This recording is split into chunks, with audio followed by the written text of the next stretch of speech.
शुभोदय बच्चों। आज हम तृतीय भाषा हिंदी विषय के अंतर्गत 8वीं कक्षा के तीसरा पाठ मेरा देश मेरी माँ, इस पाठ के बारे में जानकारी प्राप्त कर लेंगे। बच्चों, यह एक वीर सेनानी का कथा है। यह सेनानी किस प्रकार भारत माँ की और हमारा भारत देश की स्वतंत्रता के लिए अपना सर्वस्व को समर्पण कर देता है, इस विषय से संबंधित बहुत ही रोचक और देशाभिमान को जागृत करने वाला एक कथा है। तो आइए बच्चों, अब हम पीपीटी के द्वारा इस पाठ में जो सैनिक देश के लिए, मातृभूमि के लिए अपना सर्वस्व को समर्पण कर देता है, उस कथा को हम देखेंगे। बच्चों,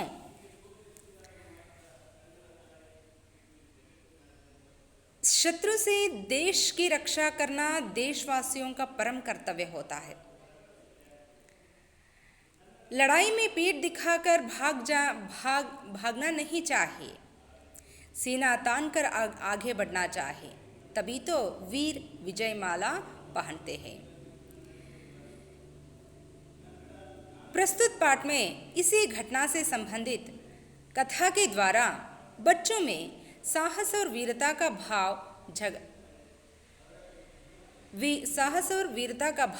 जगता है। वे अपने कर्तव्य के प्रति ಸಜಗ್ ಹೋತೆ हैं। ಮಕ್ಕಳೇ, ಶತ್ರುಗಳಿಂದ ದೇಶವನ್ನು ಕಾಪಾಡೋದು ನಮ್ಮೆಲ್ಲ ಭಾರತೀಯರ, ನಮ್ಮೆಲ್ಲ ದೇಶವಾಸಿಗಳ ಒಂದು ಪವಿತ್ರವಾದಂಥ ಕರ್ತವ್ಯವಾಗಿದೆ। ಯಾವುದೇ ಯುದ್ಧದ ಸಂದರ್ಭದಲ್ಲಾಗಿರಲಿ ಅಥವಾ ದೇಶದ ರಕ್ಷಣೆಯ ವಿಚಾರ ಬಂದಾಗ ಬೆನ್ನು ತೋರಿಸಿ ಓಡಿ ಹೋಗದೇನೆ ಎದೆಯೊಡ್ಡಿ ನಿಂತು ಬಂದಂಥ ಎಲ್ಲ ಸಮಸ್ಯೆಗಳನ್ನು ಬಗೆಹರಿಸೋದಕ್ಕೆ ಪ್ರಯತ್ನ ಪಡುವುದೇ ಪ್ರತಿಯೊಬ್ಬ ದೇಶಭಕ್ತನ ಕರ್ತವ್ಯವಾಗಿದೆ। ಹಾಗೆ ಮಾಡಿದಾಗ ಮಾತ್ರ ವಿಜಯಮಾಲೆಯನ್ನು ಧರಿಸೋದಕ್ಕೆ ಸಾಧ್ಯ। ಇಂಥದ್ದೇ ವಿಷಯಕ್ಕೆ ಸಂಬಂಧಪಟ್ಟಂಥ ಒಂದು ವೀರೋಚಿತವಾದಂಥ ಕತೆ ನಾವು ಈ ದಿನ ಚರ್ಚೆ ಮಾಡ್ತಾ ಇರುವಂಥ ಪಾಠದಲ್ಲಿ ಕಾಣಲಿಕ್ಕೆ ಸಾಧ್ಯ ಇದೆ। ಈ ಕಥೆಯ ಮೂಲಕ ಮಕ್ಕಳಲ್ಲಿರುವಂಥ ಸಾಹಸ ಮತ್ತು ವೀರತೆಯ ಒಂದು ಭಾವನೆ ಜಾಗೃತಗೊಳ್ಳುತ್ತೆ ಮತ್ತು ಮಕ್ಕಳು ಸಹ ತಮ್ಮ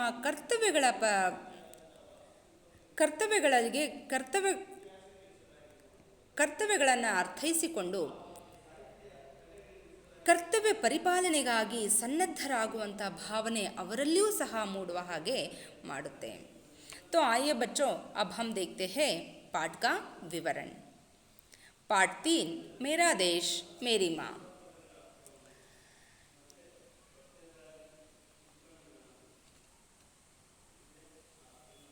सन 1965 की एक शाम हर तरफ शांति का वातावरण था। किसी तरह की कोई आशंका नहीं थी। तभी दुश्मनों ने भारत पर आक्रमण कर दिया।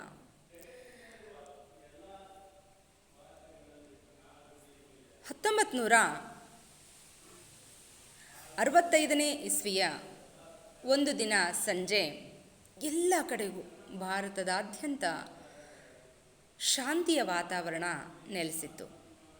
ಯಾವುದೇ ರೀತಿಯ ಚಿಂತೆ, ನೋವು, ಗಲಭೆ ಅವುಗಳಿಗೆ ಯಾವುದಕ್ಕೂ ಸಹ ಆಸ್ಪದವಿರಲಿಲ್ಲ। ತभी दुश्मनों ने भारत पर आक्रमण कर दिया। ಆಗಲೇ ಶತ್ರುಗಳು ಭಾರತದ ಮೇಲೆ ಆಕ್ರಮಣವನ್ನು ಮಾಡಿದರು। अचानक हुए इस हमले ने भारतीय सेना को चौंका दिया।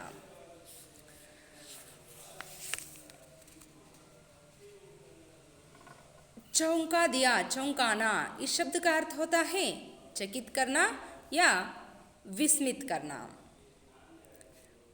ಯಾವುದೇ ಮುನ್ಸೂಚನೆ ಇಲ್ಲದಂಗೆ ಒಮ್ಮಿಂದೊಮ್ಮೆಲೆ ಆದಂಥ ಈ ದಾಳಿ ಎಲ್ಲ ಭಾರತೀಯ ಸೈನಿಕರು ಆಶ್ಚರ್ಯಗೊಳ್ಳುವ ಹಾಗೆ ಮಾಡಿತು। छुट्टियां बिताने अपने घर गए सैनिकों को तुरंत वापस आने का आदेश भेजे गए. ರಜೆಯನ್ನು ಕಳೆಯುವುದಕ್ಕಾಗಿ ಮನೆಗೆ ಹೋದಂಥ ಪ್ರತಿಯೊಬ್ಬ ಸೈನಿಕನನ್ನು ಸಹ ವಾಪಸ್ ಕರೆಸಿಕೊಳ್ಳುವುದಕ್ಕಾಗಿ ಅವರಿಗೆ ಆಜ್ಞಾಪತ್ರವನ್ನು ಕಳುಹಿಸಲಾಯಿತು.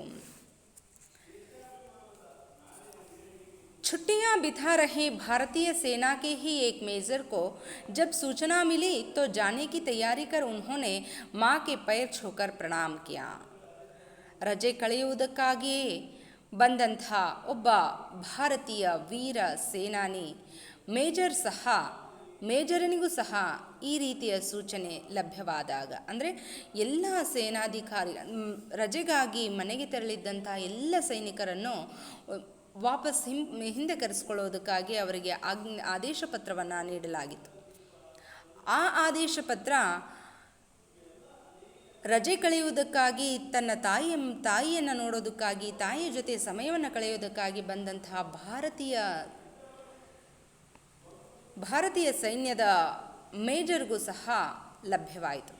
ಆ ಆಜ್ಞಾಪತ್ರ, ಆ ಆದೇಶ ಪತ್ರ ಅವರ ಕೈಗೆ ತಲುಪಿದ ತಕ್ಷಣವೇ ಅವರು ಹೋಗುವುದಕ್ಕಾಗಿ ಎಲ್ಲ ಸಿದ್ಧತೆಗಳನ್ನು ಮಾಡಿಕೊಂಡು ತನ್ನ ತಾಯಿಯ ಪಾದಗಳಿಗೆ, ಮಕ್ಕಳೇ ನಾವು ಈ ಚಿತ್ರದಲ್ಲಿ ಕಾಣ್ತಾ ಇರ್ಬೋದು, ಆ ಮೇಜರ್, ಆ ಅಧಿಕಾರಿ, ಆ ಸೇನಾಧಿಕಾರಿ ತನ್ನ ತಾಯಿಯ ಪಾದಗಳಿಗೆ ನಮಸ್ಕರಿಸಿ ಆಶೀರ್ವಾದವನ್ನು ಪಡ್ಕೊಳ್ತಾ ಇದ್ದಾನೆ.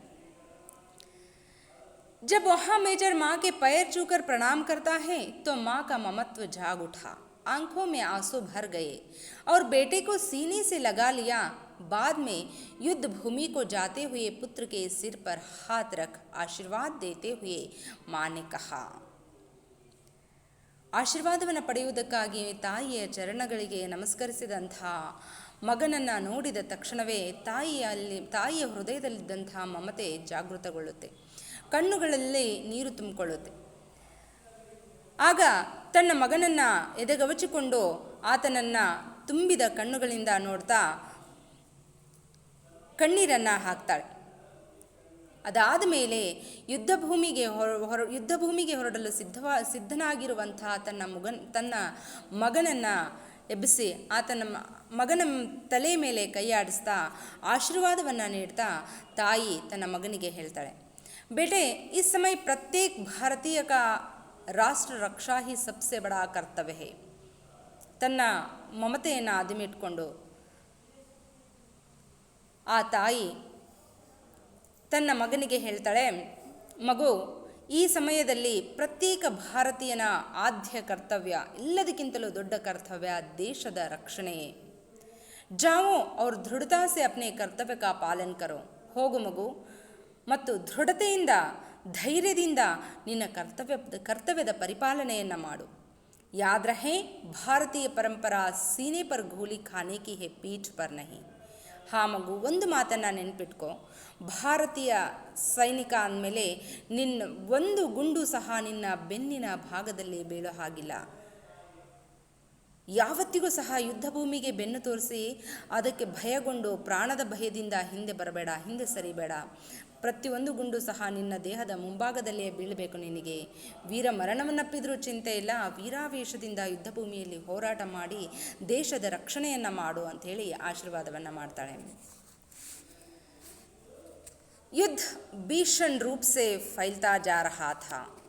इचोगिल नहर का मोर्चा भारतीय सेना के लिए चुनौती की दीवार बन खड़ा था.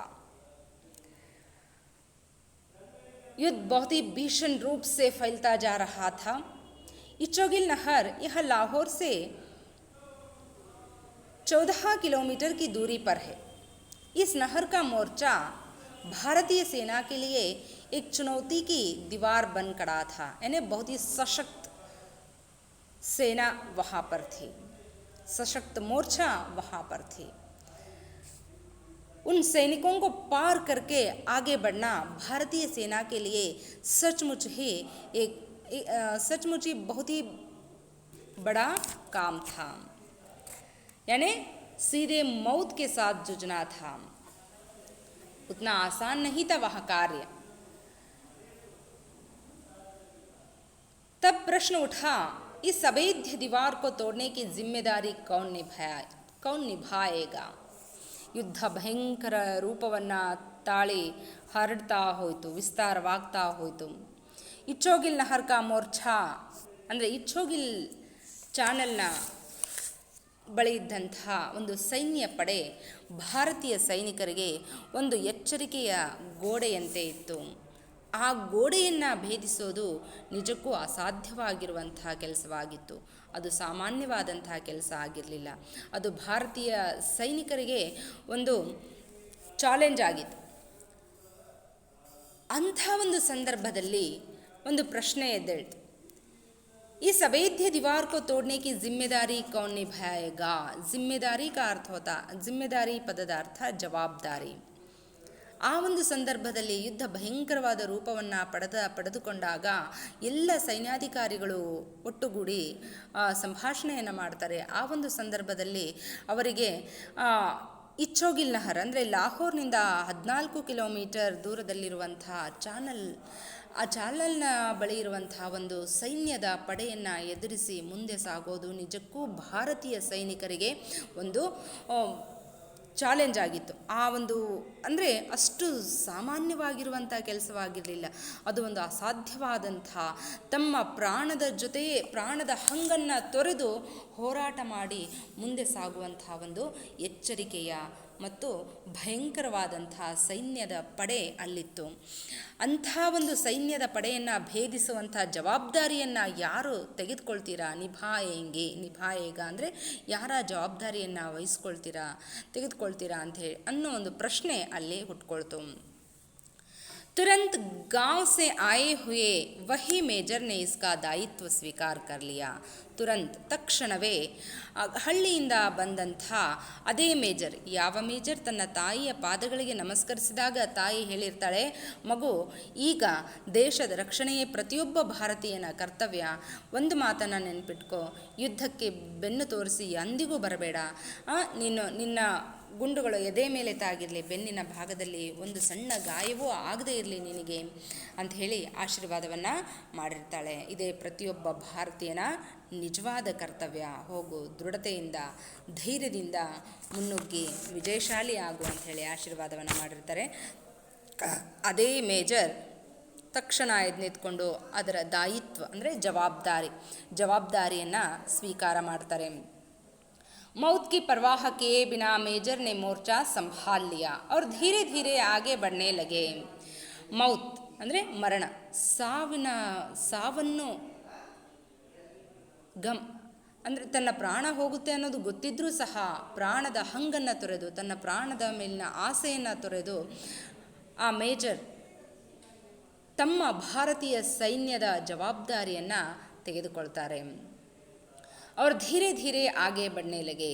ಒಬ್ಬ ಆ ಸೈನ್ಯ ಪಡೆಯ ಸೇನಾನಿಯಾಗಿ, ಅಧಿಕಾರಿಯಾಗಿ, ಸೇನಾಪತಿಯಾಗಿ ಅವರು ಮುಂದೆ ಸಾಗ್ತಾ ಹೋಗ್ತಾರೆ. ನಿಧಾನವಾಗಿ ಮುಂದೆ ಉಳಿದಂಥ ಎಲ್ಲ ಸೈನಿಕರನ್ನು ಜೊತೆಗೆ ಕರ್ಕೊಳ್ತಾ, ಅವರಲ್ಲಿ ಧೈರ್ಯವನ್ನು ತುಂಬುತ್ತಾ, ಅವರಲ್ಲಿ ಹೊಸ ಶಕ್ತಿಯನ್ನು ಹುಟ್ಟುಹಾಕ್ತಾ ಆ ಶತ್ರು ಸೈನ್ಯವನ್ನು ಸೆದೆ ಬಡಿತಾ ಮುಂದೆ ಸಾಗ್ತಾರೆ. दिल दहलाने वाला गोलियों का शोर खानों के पर्दों को फाड़ने की कोशिश कर रहा था. ಎದೆ ನಡಗಿಸುವಂಥ ಆ ಗುಂಡಿನ ದಾಳಿ ಕಿವಿಯ ಪರದೆಯನ್ನು ಕಿತ್ತು ಹಾಕುವಷ್ಟರ ಮಟ್ಟಿಗೆ ಜೋರಾದ ಶಬ್ದ ಬರ್ತಾ ಇತ್ತು. ಅಂಥ ಶಬ್ದಗಳ ಮಧ್ಯದಲ್ಲೂ ಸಹ ಆ ಗುಂಡೇಟುಗಳ ದಾಳಿಯಿಂದ ತಪ್ಪಿಸ್ಕೊಳ್ತಾ ಶತ್ರು ಪಡೆಯನ್ನು ನಾಶ ಮಾಡ್ತಾ ಆ ವೀರ ಸೇನಾಧಿಪತಿಯ ಮೇಜರ್ ತನ್ನ ಸೈನ್ಯ ಪಡೆಯನ್ನು ಮುಂದೆ ಕರೆದುಕೊಂಡು ಹೋಗ್ತಾ ಇದ್ದ. मेजर पर देशभक्ति का जोश पूरा तरह छाया हुआ था. मौके का इंतज़ार किया जाए इतना समय भी नहीं था, इसलिए वे धड़ाधड़ गोलीबारी करते हुए दुश्मनों के टैंकों को ध्वस्त करते आगे बढ़ रहे थे. मेजर पर देशभक्ति का जोश पूरी तरह छाया हुआ था. ಮೇಜರ್ನ ಮೇಲೆ ದೇಶಭಕ್ತಿಯ ಅಭಿಮಾನ, ದೇಶಾಭಿಮಾನ, ಗೌರವ ಪೂರ್ತಿಯಾಗಿ ರಕ್ತದ ಅಣುವಿನಲ್ಲಿಯೂ, ದೇಹದ ಅಣುವಿನಲ್ಲೂ ಸಹ ತುಂಬಿ ಹೋಗಿತ್ತು. ಮೌಕೆ ಕಾ ಇಂತಜಾರ್ ಕಿಯಾ ಜಾಯ್. ಸಾಮಾನ್ಯವಾಗಿ ಯುದ್ಧದ ಸಂದರ್ಭದಲ್ಲಿ ಅವಕಾಶಗಳಿಗಾಗಿ ಕಾಯ್ದು ಅವಕಾಶಗಳು ಸಿಕ್ಕಾಗ ಸರಿಯಾಗಿ ಅದನ್ನು ಬಳಕೆ ಮಾಡಿಕೊಂಡು ವಿಜಯಶಾಲಿಗಳಾಗ್ತಾರೆ. ಆದರೆ ಅಂಥ ಒಂದು ಅವಕಾಶಗಳನ್ನು ಕಾಯ್ತಾ ಕೂರುವಂಥ ಸಮಯ ಅದಾಗಿರಲಿಲ್ಲ.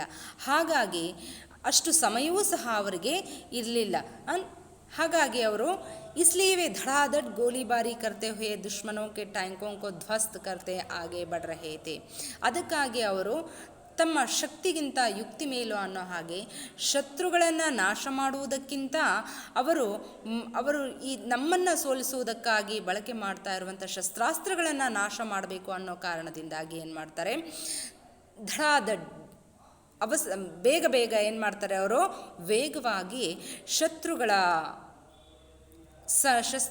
ಶಸ್ತ್ರಾಸ್ತ್ರಗಳ ಮೇಲೆ ಅವರು ಸಂಗ್ರಹಿಸಿಟ್ಟುಕೊಂಡಿರುವಂಥ ಟ್ಯಾಂಕರ್ಗಳ ಮೇಲೆ ದಾಳಿಯನ್ನು ಮಾಡ್ತಾರೆ.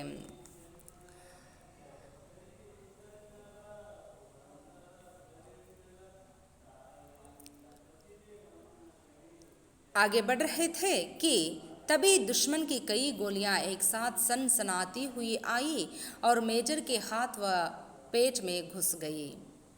जब मेजर समय की मौके की इंतज़ार किए बिना धड़ाधड़ गोलीबारी करते हुए दुश्मनों के टैंकों को ध्वस्त करने का प्रयास करते हैं, तब दुश्मन की कई गोलियां एक साथ सनसनाती हुई आकर मेजर के हाथ व पेट में घुस जाती है. मगर भारतीय परंपरा सीने पर गोली खाने की है, पीठ पर नहीं. माँ के शब्द प्रेरणा दे रहे थे, इसलिए वे चोट की परवाह किए बगैर आगे बढ़ते रहे और गोलियां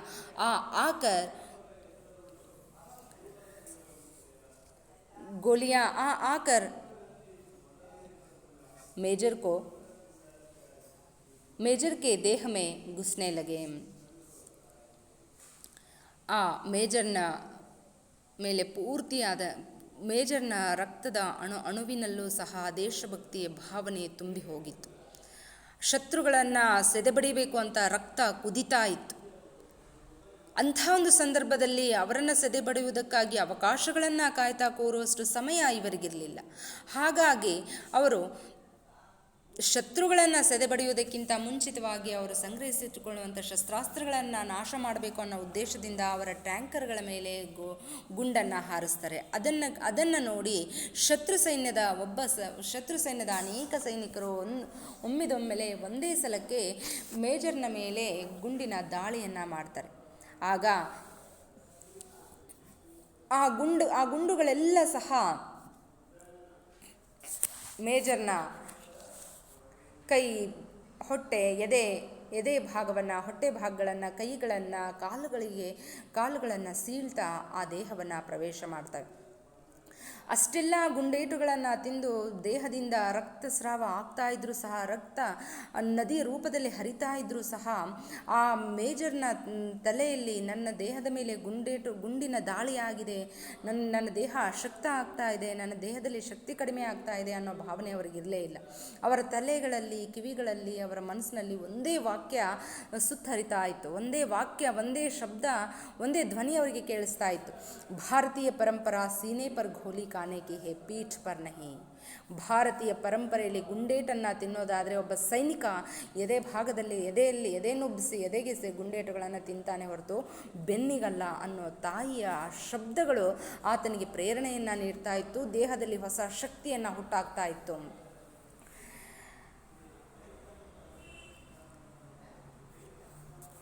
ಅಂಥ ಒಂದು ಸಂದರ್ಭದಲ್ಲಿ ಆ ತಾಯಿಯ ಮಾತುಗಳಿಂದ ಪ್ರೇರಣೆಯನ್ನು ಪಡ್ಕೊಂಡಂತಹ ಆ ಮೇಜರ್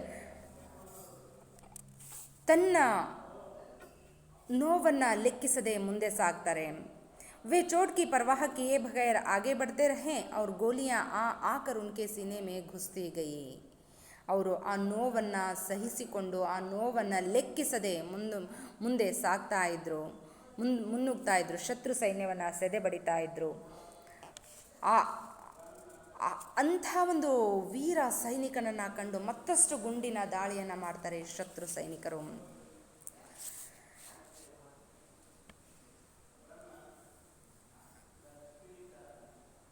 गोलियां मेजर को लगते हुए देखकर उनको पीछे हटने का आदेश जारी किया गया, पर मेजर के कदम रुके नहीं. दुश्मन के सारे टैंकों को ध्वस्त कर विजयश्री गले लगाकर ही उन्होंने दम लिया.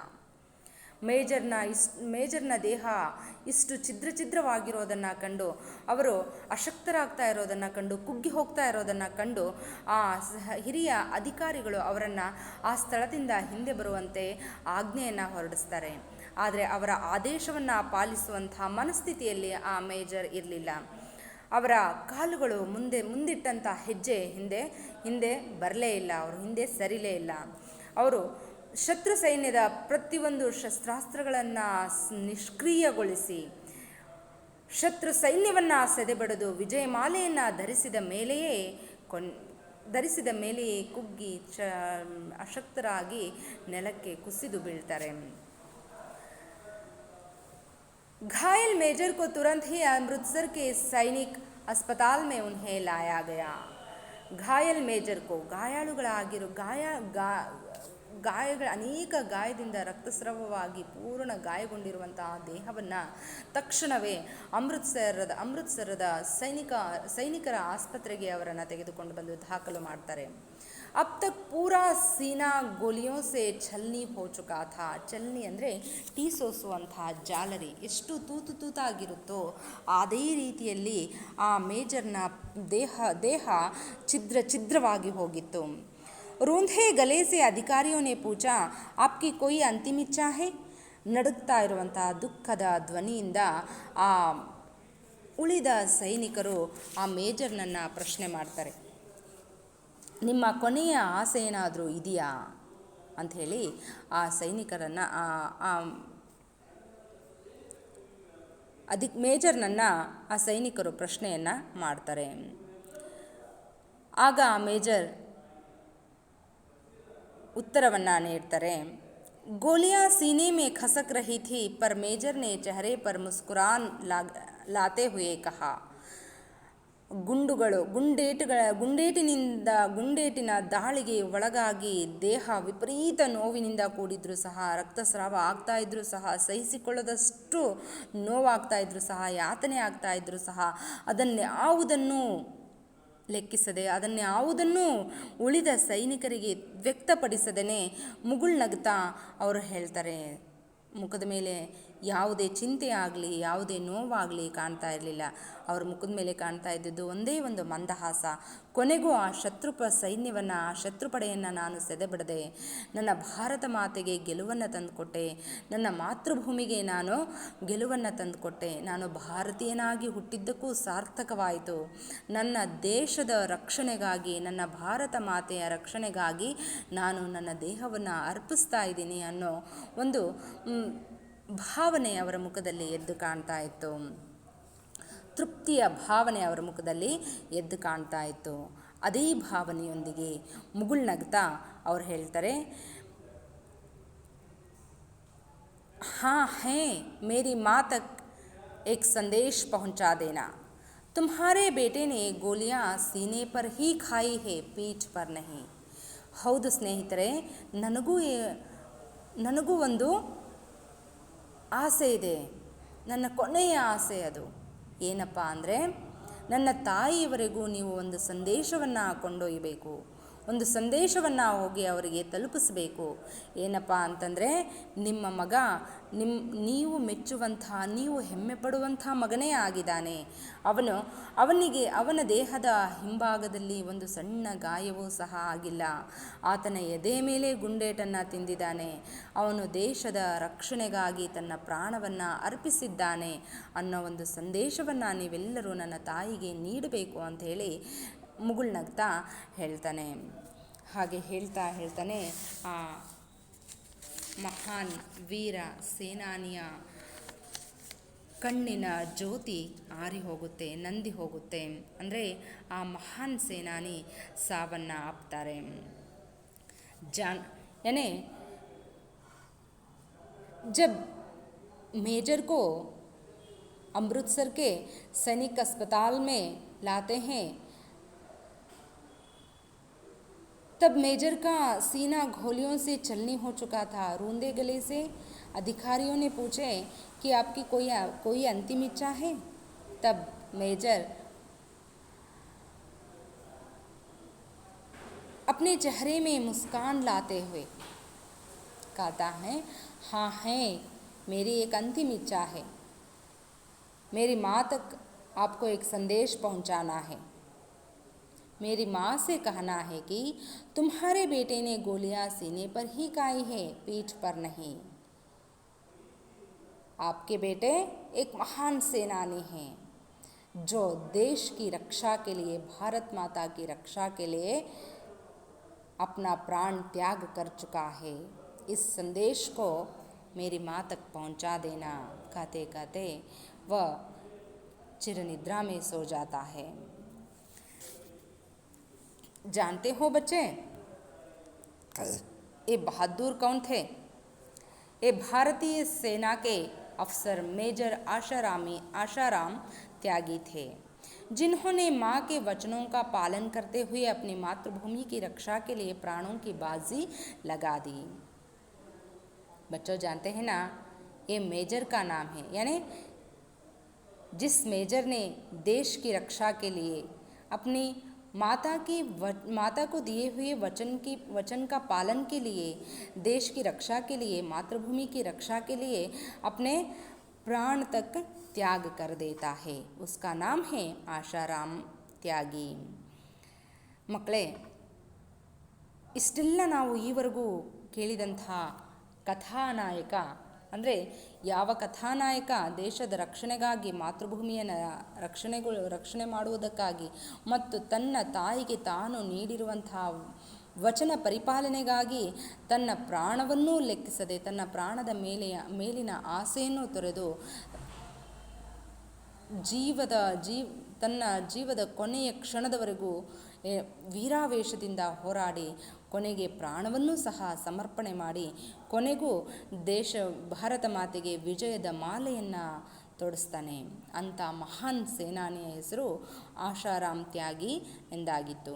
ಅಂದರೆ ಮಕ್ಕಳೇ, ನಾವು ಈಗ ಭಾರತ ಮಾತೆಯ ರಕ್ಷಣೆಗಾಗಿ ತನ್ನ ತಾಯಿಯ ಮಾತನ್ನು ತನ್ನ ತಾಯಿಗೆ ಕೊಟ್ಟಂತಹ ಮಾತನ್ನು ಉಳಿಸ್ಕೊಳ್ಳೋದಕ್ಕಾಗಿ ಯಾವ ರೀತಿಯಾಗಿ ಮೇಜರ್ ತನ್ನ ಪ್ರಾಣವನ್ನು ಸಮರ್ಪಣೆ ಮಾಡ್ತಾನೋ, ಹಾಗೆ ನಾವು ಸಹ ನಮ್ಮ ದೇಶದ ರಕ್ಷಣೆಗಾಗಿ ಸದಾ ಸಿದ್ಧರಾಗಿರಬೇಕು ಮತ್ತು ತಂದೆ ತಾಯಿಯವರು ಹೇಳಿರುವಂತಹ ಮಾತನ್ನು ಚಾಚೂ ತಪ್ಪದೆ ಪರಿಪಾಲನೆ ಮಾಡುವಂಥ ಮಕ್ಕಳಾಗಬೇಕು. ಅದಕ್ಕೆ ನಾವು ಉದಾಹರಣೆಯಾಗಿ ಸಾಕಷ್ಟು ಕಥೆಗಳನ್ನು ನೋಡಿದ್ದೀವಲ್ವ.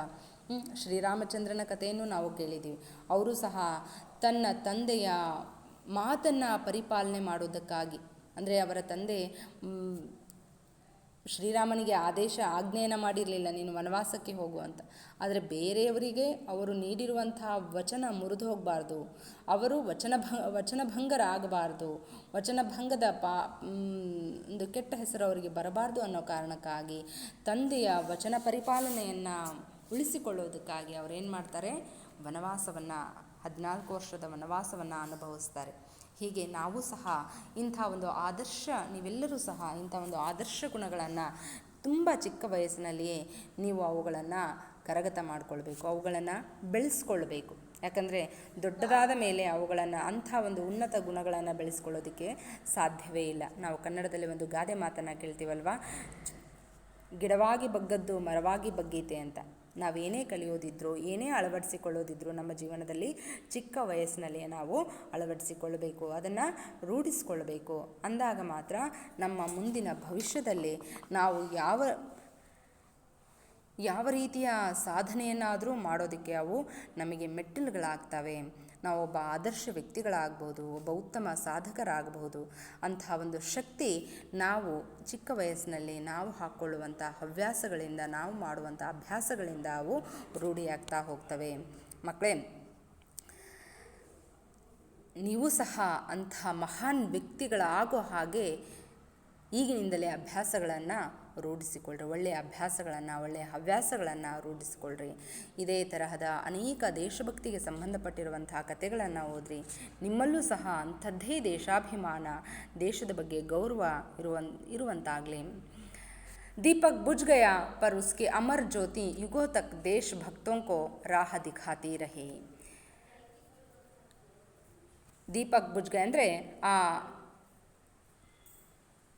ಆಶಾರಾಮ್ ತ್ಯಾಗಿಯವರು ಮರಣವನ್ನು ಹೊಂದಿದರು. ಆದರೆ ಅವರು ಸತ್ರೂ ಸಹ ಇಂದಿಗೂ ನಮ್ಮ ಅನೇಕ ಜನರ ಕೋಟ್ಯಾನುಕೋಟಿ ಭಾರತೀಯರ ಮನಸ್ಸಿನಲ್ಲಿ ಈಗಲೂ ಸಹ ಜೀವಂತವಾಗಿದ್ದಾರೆ. ಅಷ್ಟೇ ಅಲ್ಲದೆ ಅವರು ಅನೇಕ ದೇಶಭಕ್ತರಿಗೆ ರಾಹ ದಿಖಾತಿ ರಹೇಗಿ, ರಾಹ ಅಂದರೆ ದಾರಿಯನ್ನು ತೋರಿಸ್ತಾ ಇದೆ. ಎಷ್ಟೇ ಕಷ್ಟ ಬಂದರೂ ಸಹ ಮುಂದೆ ಇಟ್ಟಂಥ ಹೆಜ್ಜೆಯನ್ನು ಹಿಂದೆ ತೆಗಿಬೇಡಿ, ದೇಶದ ರಕ್ಷಣೆಗೆ ನಿಮ್ಮ ಪ್ರಾಣವನ್ನು ಸಹ ಕೊಡೋದಕ್ಕೆ ಕ್ಷಣ ಮಾತ್ರವೂ ಸಹ ಯೋಚನೆ ಮಾಡಬೇಡಿ ಅನ್ನೋ ಒಂದು ಶಕ್ತಿಯನ್ನು, ಅನ್ನೋ ಒಂದು ಪ್ರೇರಣೆಯನ್ನು ಈ ಕಥೆಗಳು ನೀಡ್ತಾ ಇದ್ದಾವೆ. ಹೀಗೆ ಇಂಥ ಮಹಾನ್ ವ್ಯಕ್ತಿಗಳ ಒಂದು ಜೀವನ ಪರಿಚಯವನ್ನು ನಾವು ತಿಳ್ಕೊಂಡಾಗ ನಾವು ಸಹ ಅಂಥದ್ದೇ ಒಂದು ಸಾಧನೆಯನ್ನು ಮಾಡುವಂಥ ಸಾಧಕರಾಗಬೇಕು ಅನ್ನೋ ಭಾವನೆಯನ್ನು ನಾವು ಬೆಳೆಸ್ಕೊಳ್ಳೋಣ ಅಂತ ಹೇಳ್ತಾ, ಈ ಪಾಠದಲ್ಲಿರುವಂಥ ಎಲ್ಲ ಅಂಶವನ್ನು ನೀವು ಅರ್ಥೈಸಿಕೊಂಡಿದ್ದೀರಾ, ಅಂಥ ಭಾವನೆಗಳನ್ನು ನೀವು ಬೆಳೆಸ್ಕೊಳ್ತೀರಾ ಅನ್ನೋ ಆಶಯದೊಂದಿಗೆ ಈ ಪಾಠವನ್ನು ಇಲ್ಲಿಗೆ ಮುಗಿಸ್ತಾ ಇದ್ದೇನೆ. ಮತ್ತೆ ಮುಂದಿನ ಪಾಠದೊಂದಿಗೆ ಮುಂದಿನ ತರಗತಿಯಲ್ಲಿ ಭೇಟಿಯಾಗೋಣ. ಅಲ್ಲಿವರೆಗೂ ತಮ್ಮೆಲ್ಲರಿಗೂ ಧನ್ಯವಾದಗಳು.